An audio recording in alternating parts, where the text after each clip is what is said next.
Footwear stocks में काफी समय से मंदी चल रही है और ये स्टॉक परफॉर्म नहीं कर रहे हैं, जिसके अंदर आज मैंने आपसे पूछा था कि कौन से स्टॉक्स पे वीडियो चाहिए। टेलीग्राम पे हमने बात करी थी, तो आप लोगों ने जो टॉप 3 पिक किए हैं उसमें बाटा, रिलैक्सो एंड कैंपस का नाम सबसे ऊपर है। कैंपस के ऊपर तो हालांकि हमारे से बहुत क्वेश्चंस पूछे जा रहे हैं, तीनों के ऊपर चर्चा होने वाली है। ध्यान रखिएगा इस चैनल पे उन्हीं स्टॉक्स पे बात जिन पे आपके क्वेश्चंस हो। किसी स्टॉक के रिगार्डिंग कुछ पूछना है कमेंट बॉक्स में बताते रहिए, जल्दी उसका भी नंबर लगेगा। और डिस्कशन को अपने एडवाइजर के साथ डिस्कस करिए, अगर है तो, नहीं है तो अपने दिमाग का इस्तेमाल करना ना भूलें। चलिए बात करते हैं सबसे पहले कैंपस की।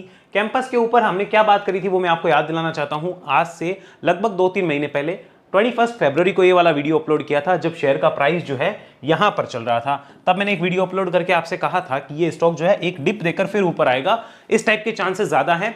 ऑलमोस्ट बॉटम डन है, लेकिन इस बात को ध्यान रखिए कंफर्मेशन नहीं है, और जब तक कंफर्मेशन नहीं है तब तक हम ये नहीं कह सकते कि वो चीज जो है वो अब चलने को तैयार है। ये ध्यान में रखिए। चलिए सुनते हैं जरा लास्ट वीडियो में बात क्या हुई थी, फिर करेंगे कंप्लीट डिस्कशन। एक इंपॉर्टेंट चीज और बताता हूं, कैंपस ने जो है, जहां तक मैं ये चीजें एक्सपीरियंस से बता सकता हूं आपको, प्राइस वाइज करेक्शन जो है ऑलमोस्ट कंप्लीट कर ली है। बॉटम अब ज्यादा दूर नहीं है, या तो यही है वो 305 के ऊपर कंफर्म होगा, या फिर यहां से थोड़ा एक डिप देकर फिर वो नीचे आ सकता है, ऊपर आ सकता है वापस। तो ऑलमोस्ट कंप्लीट हो गई है, almost done price wise. But time wise जो है ना, स्टिल पेंडिंग है इसकी करेक्शन। टाइम वाइज करेक्शन अभी भी पेंडिंग है। ऐसा नहीं है कि स्टॉक यहां से मतलब एक महीने के अंदर कोई 500-600 आ जाए। उम्मीद करता हूं मैं गलत हो जाऊं, लेकिन ऐसा नहीं है। फिलहाल ऐसी कोई टाइम वाइज करेक्शन कंफर्मेशन नहीं आए हैं कि टाइम वाइज करेक्शन जो है वो पूरी हो चुकी है। तो इस बात का भी ध्यान रखिए। तो वो इसमें आप पैसा कौन लगाएगा, मैंने आपके सामने सारी रिक्वायरमेंट क्लियर करवा दी। अब पैसा कौन लगाएगा, जिसे सारी चीजें पता होने के बाद वही लगाएगा ना, जिसे नॉलेज है कि उसे करना क्या है, उसकी रिक्वायरमेंट क्लियर हो जाती है। मेरा उद्देश्य आपकी रिक्वायरमेंट क्लियर हो और आप पैसा खोए नहीं। पैसा लगाने से पहले क्लियर करें लगाना क्यों है। तो जैसा कि आपने सुना लास्ट वीडियो में हमने क्लियर बात करी है कि कैंपस जो होगा वो इस तरीके से परफॉर्म करेगा। यहां से एक डिप देकर आ सकता है, क्योंकि इसमें यहां पर प्राइस वाइज जो है वो तो ऑलमोस्ट करेक्शन कंप्लीट हो चुका है, लेकिन टाइम वाइज यानी कि स्टॉक को चलने से पहले वो जो टाइम लेना है वो अभी तक कंप्लीट नहीं हुआ है। टाइम वाइज करेक्शन पेंडिंग है, तो ये टाइम पास करेगा। टाइम पास करेगा को मैं आपको ऐसे समझा सकता हूं अपनी देसी लैंग्वेज में कि जो भी शेयर होल्डर्स हैं उनका खून पिएगा। अब इसको आप समझ गए होंगे, खून पीने का मतलब हुआ कि आपको बहुत तंग करेगा, उसके बाद इसमें मोमेंटम बनते हैं, ऐसे नहीं बनते हैं। और अभी फिलहाल मोमेंटम के इंडिकेशंस है या नहीं है वो आज इस वीडियो में हम देखने वाले हैं। सबसे पहले देखिए कैंपस का जो हमारे पास चल रहा है, that is weekly chart. Stock अपने टॉप से लगभग 66 और 67% के लगभग तक करेक्शन कर चुका है। इतने बड़े करेक्शन के बाद देखिए, आपको एक चीज याद दिखाना चाहता हूं कि हमने इस स्टॉक में कब से ही हम बात कर रहे हैं लगातार कि इस स्टॉक को 250 रुपए के आसपास आना पड़ेगा, एक बार वो लेवल टच करने पड़ेंगे, और इसने वो लेवल टच भी कर लिए हैं, वो काम भी हो चुका। अब हमारा व्यू जो था लास्ट वीडियो में वो ये था कि स्टॉक को 305 के ऊपर आके सस्टेन करना पड़ेगा, तब इसमें बुलिश मोमेंटम होगा, तब तक नहीं होगा। अब वो व्यू बदल रहा है क्या, उसको देखते हैं। इसके लिए हम जरा वीकली चार्ट को थोड़ा सा जूम करते हैं और यहां पे इसको समझने की कोशिश करिए स्टॉक कर क्या रहा है। ध्यान से देखिए, इसके लिए ये लेवल जो था, ये लेवल, ये एक इंपॉर्टेंट क्या था, सपोर्ट था। यहां पर इंपॉर्टेंट सपोर्ट था, लेकिन इसको तोड़ के ऊपर आना था, जिसका डिस्कशन हमने किया। अब ऊपर आने के बाद ये कहां परेशानी ले रहा है, इसको ध्यान से समझना है। तो देखिए 260 के लगभग जो एक रेजिस्टेंस बना है, यहां पर स्टॉक को परेशानी हो रही है। 260 के ऊपर निकलना स्टॉक के लिए एक तरीके से बेयर्स की ग्रिप से निकलना होगा। मैं आपको यहां पे लिख देता हूं, बेयर्स की ग्रिप जो है वो यहां पे छूट जाएगी, बेयर्स की ग्रिप से निकल जाएगा। लेकिन क्या वो चलने के लिए तैयार होगा? आंसर इज नो, वो चलने के लिए तैयार नहीं होगा। क्यों नहीं होगा उसको भी हम समझेंगे, लेकिन इतना ध्यान रखिए आउट ऑफ बेयर्स ग्रिप हो जाएगा 260 के ऊपर आने पे, एक बार बेयर्स की ग्रिप से आउट होगा। लेकिन ये ध्यान में रखिएगा, चलने में और आउट ऑफ ग्रिप होने में सब दोनों अलग अलग चीजें। बेयर्स की ग्रिप से आउट होने का मतलब है कि टाइम वाइज हम टाइम पास कर सकते हैं, और चलने का मतलब ये होगा कि ट्रेंड बनने वाला है। वो ट्रेंड अभी फिलहाल नहीं बन रहा है। अब एक बार इसको कन्वर्ट करते हैं जरा डेली चार्ट पे, इसको ध्यान से आप समझने की कोशिश करिए। Look at this, this is daily chart. यहां पर अब इसको समझिए आप, यहां क्या हो रहा है इसको एकदम ध्यान से देखिए। स्टॉक के लिए यहां पर ये लेवल है रेजिस्टेंस, कौन सा हुआ, 260, जो कि मैंने आपको ऑलरेडी दिखा दिया कि 260 के आसपास इसके ऊपर बेयर्स की ग्रिप से निकलेगा। लेकिन मोमेंटम कब बनेगा? मोमेंटम के लिए अगेन ये जो रेंज है 305 की, इसके ऊपर ही मोमेंटम या फिर आप कह सकते हो ट्रेंड बनेगा। मोमेंटम या फिर ट्रेंड बनेगा। अब 300-305 के ऊपर जाने पे कौन से इंपॉर्टेंट लेवल है उसको भी डिस्कस करेंगे, लेकिन पहले ये समझ लो कि इनके ऊपर ही मोमेंटम है। अब ये लेवल क्यों आए, आओ एक बार वापस डिस्कशन करते हैं। पहले मंथली करते हैं, फिर वीकली करेंगे वापस, फिर देखेंगे क्यों इंपॉर्टेंट है। अब ध्यान से देखिए, ये चीज आपको समझनी पड़ेगी कि स्टॉक ने 300 से 305 की रेंज में ही एक पहले बॉटम लगाया जब ये रैली पकड़ी थी, उससे पहले का बॉटम यही था। अगेन इसी लेवल पे आके देखो कितने महीने टाइम पास किया, जब इसको तोड़ा तो फिर यहां से down side I, again down side के बाद एक अटेम्प्ट होता है जहां पर स्टॉक इसी रेंज को इंपॉर्टेंट लेवल मानता है, यानी यहां से स्टॉक में बुल्स जो है वो वीक हो जाते हैं और बेयर्स वापस से अपना चार्ज ले लेते हैं। यानी कि अगर हमें यह समझना है कि बुल्स के पास चार्ज आया कि नहीं आया, उसके लिए हमें बड़ी सिंपल सी तरीका है कि भाई तुम 300 से 305 की रेंज के ऊपर सस्टेन कर जाओ, क्या कर जाओ, इसके ऊपर सस्टेन कर जाओ, तब हम मान लेंगे कि अब तुम ऊपर जाओगे। अब 300 से 305 के ऊपर सस्टेन करे तो उसके बाद इंपॉर्टेंट सपोर्ट क्या हो जाएगा, ये भी तो समझना होगा। तो उसके लिए जो अभी इंपॉर्टेंट रेजिस्टेंस है क्या है भैया, 260। देखो एकदम इजी लैंग्वेज में समझाया है। अभी क्या है, रेजिस्टेंस है, जैसे ही 305 के ऊपर सस्टेन कर जाएगा तो शिफ्ट होके कहां हो जाएगा, अभी जो सपोर्ट 200 के आसपास है वो शिफ्ट होके 260 हो जाएगा। कब हो जाएगा, ये होगा अब वो 305। ये देखो इतनी सिंपल लैंग्वेज में समझाया, आई डोंट थिंक अब कोई डाउट रहना चाहिए। 300 305 के ऊपर 260 का सपोर्ट हो जाएगा और फिर जो राइड करना चाहते हैं उनके लिए गेट खुलेगा। यानी ये चीज हमें क्लियर हो गई। अगर हम ध्यान से समझना चाहें, एक बार चलिए वीकली कन्वर्ट करते हैं, वीकली पे अच्छे से समझा जाता है। हैव अ लुक, ये वीकली चार्ट है, इसको अब ध्यान से समझने की कोशिश करिए कि फ्रेश अगर कोई ट्रेडर है, फ्रेश ट्रेडर्स या फिर कोई इन्वेस्टर जो कि ट्रेंड को राइड करना चाहते हैं, क्या करना चाहते हैं भैया, ट्रेंड को राइड करना चाहते हैं। ट्रेंड को राइड करने का मतलब क्या हुआ कि उनको लगता है कि उनके लेने के बाद महीने 2-3 महीने में एक अच्छे मोमेंटम मिल जाए, मोमेंटम या स्विंग्स मिल जाए। उनके लिए कब देखने लायक है ये स्टॉक, ₹305 के अबोव। कब देखने लायक है, ट्रेंड के लिए 305 के अबोव। तो तब तक जब तक ये उसके नीचे है तो किसके काम का हुआ, सिर्फ और सिर्फ एक कैटेगरी वाले लोगों के, वो हो गए जो कि एक्यूमुलेशन पे जाना चाहते हैं। बड़ा सिंपल है भैया। लेकिन क्या है कि देखिए जो रिटेलर्स है वो जब तक अपनी रिक्वायरमेंट क्लियर नहीं करेंगे तब तक पैसा नहीं बनेगा। अब मेरा डिस्क्लोजर सुनो, मैंने इसको ले रखा है 270 के आसपास सबसे पहले लिया था, अभी रिसेंट में मैंने इसको 225 के आसपास थोड़ा और ऐड किया है और मेरी एवरेज कॉस्ट में आपको बता दूं 256 के आसपास मैंने बिठाई है अभी तक की, थोड़ा थोड़ा ऐड किया है। 256 की एवरेज कॉस्ट मैंने बिठाई है, जहां पे चल रहा है लगभग 252 के आसपास चल रहा है। लेकिन मैंने जितना लेना है उसका अभी तक 70% ही क्वांटिटी मैंने ऐड की है, 75% क्वांटिटी ही मैंने ऐड की है जितना मुझे लेना है। 25% मेरे पास लेने का अभी ऑप्शन जो वो रिजर्व है, वो अगर नीचे आएगा तब देखेंगे या फिर जब ट्रेंड बुलिश होगा तब देखेंगे। तो ये मेरी रिक्वायरमेंट है। लेकिन अगर मेरे पास पैसा वो लगाना हो जिसमें मैं ट्रेंड राइड करना चाहता हूं तो क्या मुझे अभी लगाना चाहिए, आंसर इज नो। मैंने लिया इसलिए कि मुझे पता है कि अभी एक्यूमुलेशन कर सकते हैं, हो सकता है कुछ महीने तक स्टॉक परफॉर्म ना करे, 6-8 महीने भी हो सकते हैं, वो 2-4 महीने भी हो सकते हैं। जब तक स्टॉक इस रेंज के ऊपर आके सस्टेन नहीं करेगा तब तक वो परफॉर्म नहीं करेगा। ये मेंटलिटी क्लियर है और उसी को सोच के हमने ये लिया है। लेकिन अगर मेरी मेंटलिटी है कि नहीं मेरे पास पैसा नहीं है जिसे मैं 2-4-5 महीने ब्लॉक कर सकूं, इतना पैसा नहीं है भैया, तो क्या करने का, तो फिर वेट करने का, किसका, इसके ऊपर आने का। फिर मैं सोचूंगा मैं बीच में जाके पहले उंगली क्यों करूं भाई इसके अंदर, जब मुझे पता है कि टाइम वाइज करेक्शन होगा और मेरे पास टाइम वाइज का पैसा भी नहीं है।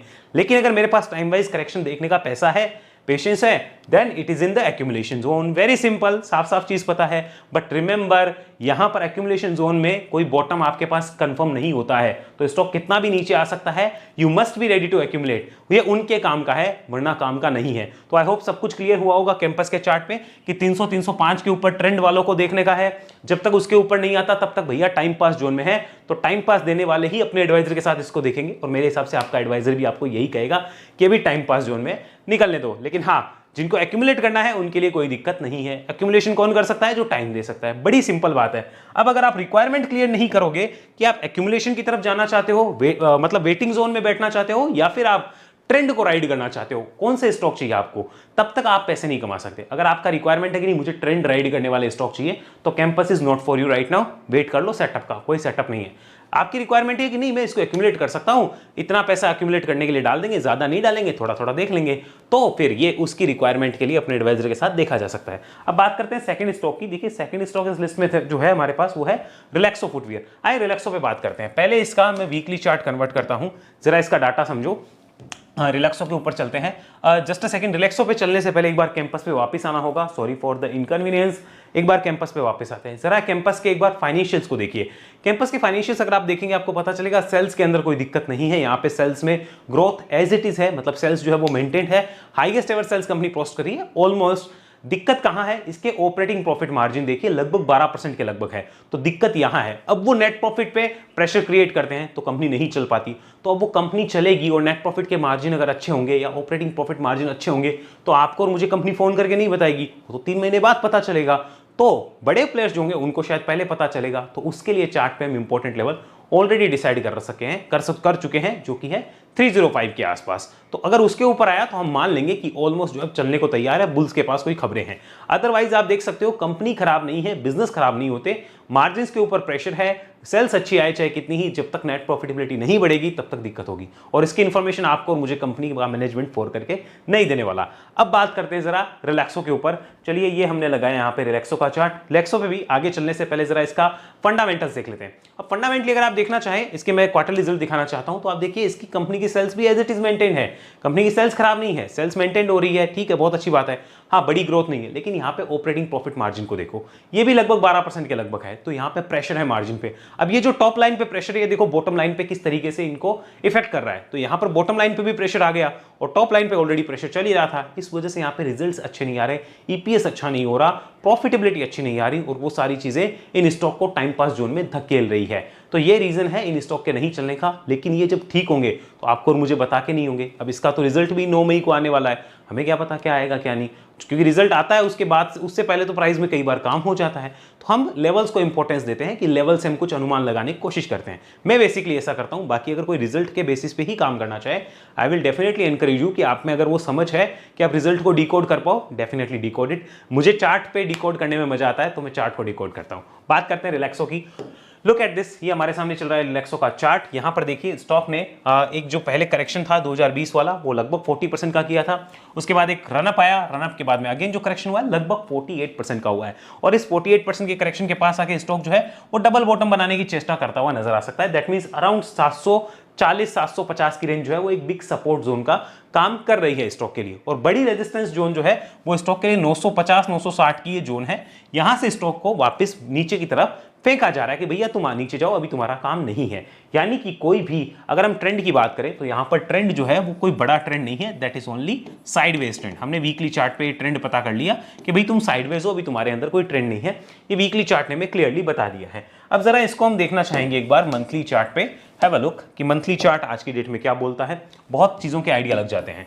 अब ये भी इंटरेस्टिंग चीज आप देखिए कि आज से पहले भी जो बड़े करेक्शंस हुए थे उसमें 2015-16 में तब भी स्टॉक 43% गिरा, अगेन 40 गिरा, 48 गिरा है। यानी 40-50% का स्टॉक जो है वो नॉर्मल करेक्शन करता है जब भी करता है। और उसके 2-3 साल बाद जब स्टॉक चलता है तो एक अच्छे रिटर्न्स देखने को मिले हैं। देखिए आपको दिख रहा होगा। तो अभी 2-3 साल बाद जब स्टॉक चले तो अच्छे रिटर्न्स मिल सकते हैं। यानी 2025-26 के लिए अगर कोई देखना चाहे तो उसके काम का होता है as per the past trend. लेकिन हमें अगर क्लियर करना है कि हमें ट्रेंड राइड करना है तो ट्रेंड के लेवल समझने होंगे। आइए बात करते हैं यहाँ पे। अब देखिए जरा मंथली चार्ट, आप ध्यान से देख सकते हो। मंथली चार्ट पे ये लेवल पहले देखो एक सप्लाई जोन था, अब इसी लेवल के पास जो है वो एक डिमांड जोन क्रिएट हो रखा है जो कि लगभग 740-750 की रेंज है। और ऊपर की साइड में एक साफ साफ पता चलता है कि 950-60 के ऊपर जब तक स्टॉक नहीं निकलता तब तक ये टाइम पास जोन जो है वो कंटिन्यू रहेगा। यानी कि बड़ी क्लियर पिक्चर मिली है कि ये जो जोन है, ये जो zone, this is time pass zone, this is time pass zone. और स्टॉक का भी ट्रेंड क्या है, साइडवेज है। तो साइडवेज ट्रेंड में कौन पैसा लगाएगा? अगेन सेम चीज है कि जो टाइम देना चाहता हो या जो एक्यूमुलेट करना चाहता हो वो पैसा लगाएगा। जिसे ट्रेंड चाहिए उसके लिए अभी ये नहीं है। ट्रेंड अगर चाहिए तो भैया 960 का वेट करिए, ₹960 के अब वो वेट होगा 960 का ट्रेंड वालों के लिए। और ट्रेंड कौन राइड करता है? उसे तो पैसा कमाना है।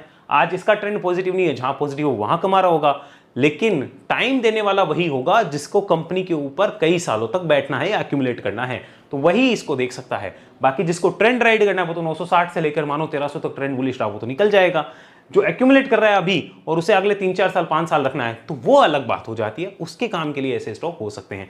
बाकी अगर आप यहाँ पे कोई ये सोच रहे हो कि अभी लेने के बाद यहाँ से कोई इमीडिएट ट्रेंड बन जाए, इमीडिएट ट्रेंड की संभावनाएं वीकली और मंथली चार्ट पे काफी कम है। Have a look at the daily chart. अब डेली को भी आप देख सकते हो। स्टॉक में अभी भी यहाँ पर आपको दिख रहा होगा किस टाइप से कैंडल्स लग रही है। देखो किस टाइप से बड़े बड़े स्विंग्स आ रहे हैं अचानक, और उस स्विंग्स में आप ये चीज नोट करो कि वो इन रेंज के ऊपर नहीं टिक पा रहे हैं और इस रेंज के नीचे भी नहीं जा पा रहे हैं। तो जब तक आपके पास एकदम क्लियर है ये चीज कि ये स्टॉक एक रेंज में फंसा हुआ है, तो अगर आप कमाना ही चाहते हो उसमें ट्रेंड के साथ में, तो डेफिनेटली वहां पे बुल्स को तभी देखना चाहिए जब वहां पे ट्रेंड का ब्रेकआउट आ जाए, यानी ट्रेंड इंडिकेशन हो या फिर ब्रेकआउट हो। जब तक स्टॉक साइडवेज होता है, ये साइडवेज रहता है, तब तक ध्यान रखिए कि वो टाइम पास जोन होता है। उस टाइम पास जोन में खाली वही लोग देख सकते हैं स्टॉक को जो एक्यूमुलेट करना चाहते हैं। अब एक्यूमुलेट कौन कर सकता है? वही करेगा ना जिसे पता हो कि टाइम पास होने वाला है, जिसे पता है कि अभी कोई इंडिकेशन नहीं है, हो सकता है स्टॉक और नीचे चला जाए, तो उनके काम का हुआ। क्या ये उसके काम का हुआ जो सोचा है कि मेरे लेते स्टॉक चल जाए, कोई मोमेंटम मिल जाए? मुश्किल है, तकदीर अच्छे हुए तो मिल सकते हैं, बाकी इंडिकेशंस के हिसाब से नहीं है, ये ध्यान में रखिए। तो ये चीज़ हमारे पास रिलैक्सो पे भी क्लियर है।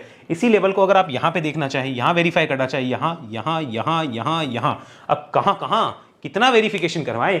साफ साफ चिल्ला चिल्ला के चार्ट बोल रहा है मुझे 960 काटने दो, अगर ट्रेंड चाहिए तो तब तक मैं ट्रेंड नहीं दे सकता। अच्छा, अब 960 कटा तो 960 कटने पे इंपॉर्टेंट क्या होगा उसको समझना है, तो यहां आइए इसकी बात करते हैं वीकली चार्ट पे अगेन, कि मान लीजिए फ्यूचर में जाकर कभी भी अब 960 का लेवल कट जाता है, मान लीजिए ये लेवल जो होगा ये कटता है और उसके ऊपर सस्टेन करता है स्टॉक, तो फिर इंपॉर्टेंट सपोर्ट क्या होगा जो कि ट्रेंड को राइड करने, ध्यान से सुनिएगा, above rupees 960, above rupees 960 support will be, यहां पर सपोर्ट किसके लिए? ट्रेंड के लिए, रुपीज 870 इंपॉर्टेंट सपोर्ट हो जाएगा। 960 के ऊपर निकलेगा तो 870 के आसपास का सपोर्ट हो जाएगा, ये नोट डाउन करना है तो आप कर सकते हैं, ये सिंपल सी चीज़ है। 960 के ऊपर ही लंबे गेट खुलेंगे जहां पर स्टॉक 1100, 1200, फिर 1300, फिर 1400, ये सारे गेट खोलता हुआ नजर आएगा। अब ऐसा तो है नहीं स्टॉक आज 800 रुपये पे खड़ा है और कल सीधा 20% का अपर सर्किट लग के खुल जाए, खुलते तो नहीं है, बाकी देखो खुल जाए तो तकदीर है आपके। मुश्किल होती है चीजें, प्रैक्टिकली आप सोच के देखिए कि इसके ऊपर सस्टेन करेगा तभी जाके कुछ मोमेंटम है, तब तक जब तक ये साइडवेज जोन में है और यहाँ पे टाइम पास कर रहा है तब तक ट्रेंड वालों के लिए तो क्लियर अवॉइड बन जाता है। तो ये था रिलैक्सो के ऊपर कंप्लीट डाटा, जिसमें हमें पता चल गया कि स्विंग वालों को कब देखना है, यानी ट्रेंड वालों को, और जब तक ट्रेंड नहीं बन रहा साइडवेज में है तो एक्यूमुलेशन वाले ही देखें। रिक्वायरमेंट खुद को क्लियर करनी होगी अपने एडवाइजर के साथ, अगर वो रिक्वायरमेंट क्लियर नहीं करोगे मार्केट कहेगा 10 करोड़ लोग हैं यहाँ पे, आपको पैसा क्यों मिले, और मार्केट अगर ये सवाल आपसे पूछेगा तो आंसर नहीं होगा, भाई रिक्वायरमेंट क्लियर है तो आंसर रहेगा। अब बात करते हैं बाटा इंडिया लिमिटेड पे।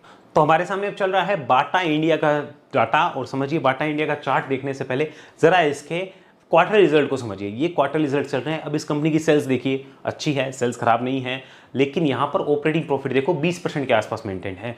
ये रिलैक्सो से और कैंपस से दोनों से अच्छे हैं, बहुत बढ़िया बात है, अच्छे हैं तो बहुत बढ़िया, वेरी गुड। लेकिन अगर इसकी पिछली डाटा को देखो तो आपको पता चलेगा पहले इससे अच्छे थे, और यहाँ पर प्रेशर आ रहा है, इसकी वजह से इसके प्रॉफिट पहले जितने नहीं आ रहे हैं, इसका ईपीएस पहले जितना नहीं है। तो तीनों में आपको एक ही पैटर्न देखने को मिल रहा है कि तीनों के साथ एक ही कांड हो रहा है, वो है ओपीएम कांड। ओपीएम कांड का मतलब हुआ ऑपरेटिंग प्रॉफिट मार्जिन मेंटेन नहीं हो रहे हैं। ऑपरेटिंग प्रॉफिट मार्जिन मेंटेन होंगे तब जाके बॉटम लाइन जो होगी उसको रिलैक्सेशन होगा, अदरवाइज टॉप लाइन पे प्रेशर है तो बॉटम लाइन तो वैसे ही तबाह हो जाती है, तो बॉटम लाइन पे उतना प्रॉफिट नहीं आ पाता। और देखिए आप नेट प्रॉफिट ईपीएस के अंदर कितनी समस्या आ रही है। तो ये सारा रीजन है, आप जब आप कंपनी की या तो प्राइसिंग बढ़ा दो, यानी कंपनी की प्राइसिंग मतलब कंपनी के प्रोडक्ट की, जो 1100 रुपए का जूता है उसे कंपनी मानो अब 1500 का कर दे या 1300 का कर दे, इस तरीके से प्राइसिंग बढ़ जाए और कंपनी की जो कॉस्ट है जो कि यहाँ पे दिख रही है वो कॉस्ट सेम रहे, तब जाके प्रॉफिटेबिलिटी बढ़ेगी और मार्जिन बढ़ेगा। अदरवाइज क्या है, यहाँ पे रॉ मटेरियल की कॉस्ट बढ़ रही होगी, एम्प्लॉय कॉस्ट बढ़ रही होगी, डिफरेंट रीजंस हो सकते हैं, लेकिन कंपनी के प्रॉफिट नहीं आ रहे, ऑपरेटिंग ही,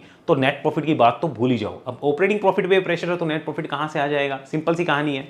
तो आपको प्राइसिंग पावर होनी चाहिए तब जाके काम होगा, और ये तभी हो सकती है जब मुझे लगता है कि इंडस्ट्री के सारे प्लेयर जो हैं वो डिसाइड करेंगे कि प्राइस बढ़ने वाले हैं, तभी हो सकती है। बाकी देखो इस सेगमेंट में, फुटवियर सेगमेंट में लोकल कंपटीशन बहुत ज्यादा हो चुका है, पहले इतना नहीं था, आजकल लोकल कंपटीशन बहुत है, बट आई थिंक वो भी एक साइकिल होता है इंडस्ट्री का, एक सेक्टर का एक दौर होता है, वो भी निकलेगा। कंपटीटर्स को भी अपने प्राइस बढ़ाने पड़ेंगे और इनको भी बढ़ाने पड़ेंगे, तो एक इंडस्ट्री में फिर से बाहर आती है। लेकिन वो बात तब की होती है जब वहां के लिए ट्रेंड बुलिश हो और वैसा होता हुआ दिखे। हम सिर्फ ये सोच ले कि कभी ना कभी तो अच्छा होगा ही, इस चक्कर में पैसा डाल दे, I don't think that is the right decision. फिलहाल बात करते हैं बाटा के चार्ट पे। ये आपको चार्ट दिख रहा होगा, अगर आप बड़ी करेक्शंस देखें तो 46% 2016-17 के आसपास की करेक्शन है। उसके बाद अगर देखें तो 2020 में लगभग 47% के आसपास, और अगर उसके बाद देखें तो 42% के आसपास। तो सेम पैटर्न है लाइक रिलैक्सो, 40 to 50% जब करेक्ट होता है अपने हाई से तो एक एक्यूमुलेशन का जोन बनता है, और उसके बाद 2-4 साल आपको बैठना पड़ता है, तब रिटर्न मिलते हैं, वरना नहीं मिलते हैं। बड़ी सिंपल सी बात इस स्टॉक ने हमें बताई है। अगर इसको हम अभी की ट्रेंड में देखना चाहें तो राइट नाउ, चलिए मैं ड्रॉइंग को हाइड करता हूं, ध्यान से देखिए। ये जो स्टॉक है ये एक मेजर डिमांड जोन के आसपास आता हुआ नजर आ रहा है, यहां पर आपको दिख रहा होगा। ये एक मेजर डिमांड जोन हो सकती है जो कि लगभग 1200 से 1300 1350 की रेंज है, यहां पर स्टॉक आता हुआ दिख रहा है। ये एक मेजर डिमांड जोन है स्टॉक के लिए। लेकिन अगर बात करें ट्रेंड की, तो आप ट्रेंड देखना चाहें मंथली तो क्लियरली आपको दिख रहा होगा this is in down trend. ये आपको साफ साफ दिख रहा होगा कि स्टॉक जो है वो अभी डाउन ट्रेंड में है। तो क्या स्टॉक का ट्रेंड बुलिश है? आंसर इज नो, बुलिश नहीं है। कैसा ट्रेंड है, डाउन ट्रेंड है। तो डाउन ट्रेंड में अब नया पैसा किसी को डालना हो तो वो अपनी चंद्रमा सोच के ही डालेगा कि भाई अभी ट्रेंड डाउन है, कोई मेरे लिए बुलिश हो जाए, ऐसा मैं वीआईपी तो हूं नहीं। तो अगर डाउन ट्रेंड में मैं पैसा डाल रहा हूं, मेरा दिमाग क्लियर होना चाहिए कि मैं प्राइस वाइज भी पेन झेलूंगा प्लस टाइम वाइज भी पेन झेलना पड़ सकता है। तो ये डाउन ट्रेंड की कहानी है। यानी कि अगर आप पैसा डालना चाहते हैं कभी भी किसी स्टॉक में, तो ये चेक करिए कि उसका ट्रेंड क्या है। अगर वो अप ट्रेंड में शिफ्ट हो रहा है तब तो वहां पे पैसा डालने में सबसे ज़्यादा मजा आता है, लेकिन अगर वो डाउन ट्रेंड में है तो भैया वहां पे बहुत कुछ सोच के पैसा डाला जाता है। चलिए एक बार मंथली देखा है, वीकली भी कंफर्म करते हैं। मंथली पे देखो साफ साफ पता चल गया कि ये डाउन ट्रेंड में, और ये अगर आप ध्यान से देखें तो स्टॉक एक इंपॉर्टेंट इस सपोर्ट जोन को भी यहाँ पे तोड़ता हुआ नजर आ रहा है। लेट्स सी क्या होता है, फिलहाल इंडिकेशंस कुछ भी नहीं है। आगे बात करते हैं यहां पर इसके वीकली चार्ट की। अगर वीकली चार्ट को भी आप देखेंगे, देखो बहुत सारे इंडिकेशंस यहां मिल जाएंगे। अब देखिए इसको जरा वीकली चार्ट पे, लुक एट दिस, ये वीकली चार्ट पे है। ये स्टॉक देखिए लगातार ऐसे डाउन ट्रेंड में है, लगातार। अब एक मैं एग्जांपल देना चाहूंगा आपको, समझिए। यहां पर मुझसे कोई स्टॉक के बारे में पूछे कि भाई आपका व्यू क्या है, मानो मुझसे कोई भी पूछे, तो मैं यही कहूंगा कि भाई मेरा व्यू अभी अवॉइड है। अब समझने की कोशिश करिए, क्योंकि स्टॉक डाउन ट्रेंड में तो मेरा व्यू अवॉइड है, मेरे को इंडिकेशंस नहीं है। अगर ये स्टॉक यहां से मानिए कि 1400 से अगर 1700 चला गया, तो वो बंदा ऐसे रिएक्ट करेगा जैसे उसकी जिंदगी भर की कोई कमाने की अपॉर्चुनिटी थी वो मेरे से मिस हो गई। ना भैया, मेरी बात को मत माना करो, अपनी मर्जी से किया करो, लेकिन ध्यान रखो ट्रेंड अगर डाउन है तो वो डाउन ही है। आप यहाँ इन्वेस्टमेंट के लिए पूछ रहे हैं ना, ट्रेडिंग के लिए तो पूछ नहीं रहे। अगर आप ट्रेडिंग के लिए पूछते हैं तो सेटअप देखा जाएगा, इन्वेस्टमेंट के लिए पूछ रहे हैं तो ओवरऑल ट्रेंड देखा जाएगा। किसी ने यहाँ इन्वेस्ट किया है ना, अगर आज से 1 साल पहले, उसका रिटर्न निकाल के देख लो, 0/L है, और वो उस टाइम पे पागलों की तरह रिएक्ट करता है कि देखो वो इतना भाग गया, ये हो गया। अरे भैया, उसका ट्रेंड नहीं सुधरा है। मान लो बात, समझो कि वेव्स कैसे लग रही है।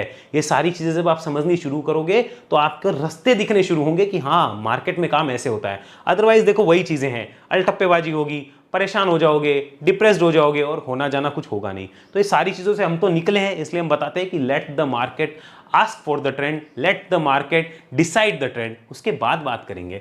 अभी अगर हम वीकली चार्ट भी देखना चाहें तो यहां आप देखिए स्टॉक ने क्या किया है। इस लेवल पे कंसोलिडेशन हुआ था पहले, यहां से एक बाउंस आया था, बहुत बढ़िया, very good, thumbs up. Again इसी रेंज में आया, कंसोलिडेशन किया। अब की बार क्या आया, अब की बार ब्रेकडाउन आया है। तो अगर ब्रेकडाउन आया है तो वी मस्ट बी अवेयर ना कि यार कुछ हो सकता है क्या, कुछ गड़बड़ हो रही है क्या। ब्रेकडाउन है तो यार यहाँ पे अगर हमें पैसा लगाना हो तो 10 बार सोचना चाहिए कि हम ब्रेकडाउन पे पैसा क्यों लगाए, ये सोचना चाहिए। अब यहाँ पर इसको समझने की कोशिश करिए एक बार डेली चार्ट पे। हमने वीकली ट्रेंड, डेली ट्रेंड भी देखा, मंथली भी देख लिया कि नेगेटिव है, लेकिन इसका मतलब ये नहीं जिंदगी भर नेगेटिव रहेगा। ये भी बात करेंगे कब बुलिश हो सकता है। आइए अब देखो यहाँ पर आप ध्यान से देखिए इस चार्ट को, ये 1720 से लगातार यहाँ पर लगभग 1320 के आसपास आया है। अगर बात करें 1720 के लेवल्स की तो आप देखेंगे कि वो दिसंबर 2023 में थे, आज से लगभग 4 महीने पहले, और 4 महीने में लगातार स्टॉक गिरा है। कोई भी आपको दिखेगा कि अपसाइड का बाउंस भी हमें देखने को नहीं मिला, सिर्फ साइडवेज हुआ और फिर स्टॉक ने ब्रेकडाउन किया। तो ये ओवरसोल्ड की कैटेगरी में चला जाता है जब इस टाइप के स्टॉक होते हैं। तो इस टाइप के स्टॉक भी एक ही काम कर सकते हैं, टाइम पास, टाइम पास और टाइम पास, इसके अलावा वो कुछ नहीं कर सकते। आइए फिर से देखते हैं इसको, यहां पर एक बार वीकली चार्ट पे कन्वर्ट कर लेते हैं। लुक एट दिस, ये वीकली चार्ट है, यहां पर आपको दिख ही रहा होगा कि स्टॉक किस तरीके से बिहेव कर रहा है। वापस मंथली पे देखिए और आइडिया लग जाएगा कि स्टॉक में क्या हो सकता है। ध्यान से देखिए इसको।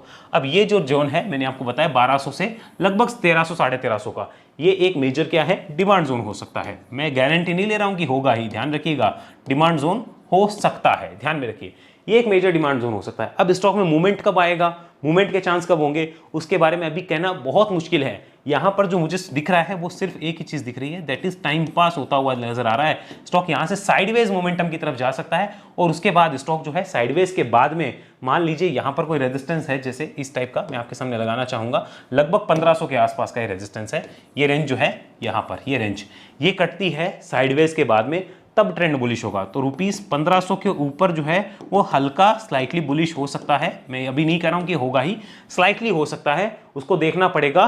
कंफर्म पेंडिंग, ये ध्यान रखिए, कंफर्मेशन पेंडिंग। मैं अभी की डेट का एक लेवल दे रहा हूं कि इसको एक बार रिव्यू पॉइंट की तरफ डालेंगे, 1500 के ऊपर आता है, तब तक क्या ट्रेंड है, साइडवेज है, टाइम पास है। तो फ्रेश पैसा, फ्रेश पैसे की बात करते हैं, जिनको लग रहा है कि वैल्यूएशन काफी अट्रैक्टिव है, बिल्कुल हो सकता है वैल्यूएशन अट्रैक्टिव हो सकता है, तो जिसको फ्रेश पैसा डालना है अगर ट्रेंड के लिए या फिर स्विंग के लिए, तो उसके लिए तो आंसर बन जाता है no, there is no up trend indication right now. No and wait, इसका मतलब ये नहीं कि अवॉइड ही कर दो पूरा शेयर को, no and wait, wait for the indications. अब किसी को फ्रेश डालना है फॉर द एक्यूमुलेशन पर्पस, कि भाई मैं तो एक्यूमुलेट करना चाहता हूं आने वाले 5 साल के लिए, और 5 साल तक मुझे इस स्टॉक में पैसा लगा के बैठना है, एक्यूमुलेट कर सकते हैं क्या? तो उसके लिए आंसर होता है एक्यूमुलेशन के लिए यस, इसे देखा जा सकता है। मैं आपको ये नहीं कह रहा हूं कि आप कर लो, आस्क योर एडवाइजर, लेकिन एक्यूमुलेशन के लिए जरूर देखा जा सकता है। बट एक्यूमुलेशन के लिए वही देखना जो कि यहां से अभी पेन झेल सकता है, टाइम प्लस प्राइस, अभी टाइम प्लस प्राइस, क्योंकि वो पेन अभी पेंडिंग है। तो तीनों फुटवियर में, इन तीनों फुटवियर स्टॉक्स में हमने सारी चीज क्लियर करी, लेकिन बाटा जो है मुझे वीक लग रहा है, यहाँ पर रिलैक्सो भी वीक है, साइडवेज है। और अगर हम बात करें कैंपस की, तो देखिए कैंपस में इनमें से जरूर मैंने अपनी पोजीशन बना रखी है। बाटा में मेरी पोजीशंस थी, वो कब की बेच चुका हूं। रिलैक्सो में बहुत पहले पोजीशंस थी और वो 450 के आसपास के कुछ फ्री के स्टॉक्स हैं जो कि अभी तक पड़े हैं। बाकी रिलैक्सो की पोजीशंस मेरे पास अभी नहीं है।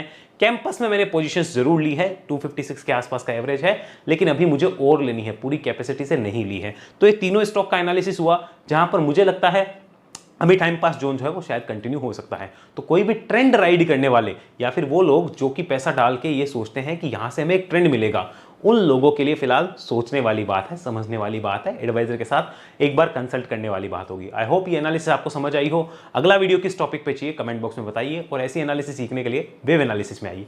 वेव एनालिसिस मेरा ट्रेनिंग प्रोग्राम है जहां एक समय में एक इंसान मेरे साथ सीखेगा। अगर आप सीखना चाहते हैं तो डिस्क्रिप्शन में डिटेल है या इस नंबर पर संपर्क करके आप जानकारी ले सकते हैं।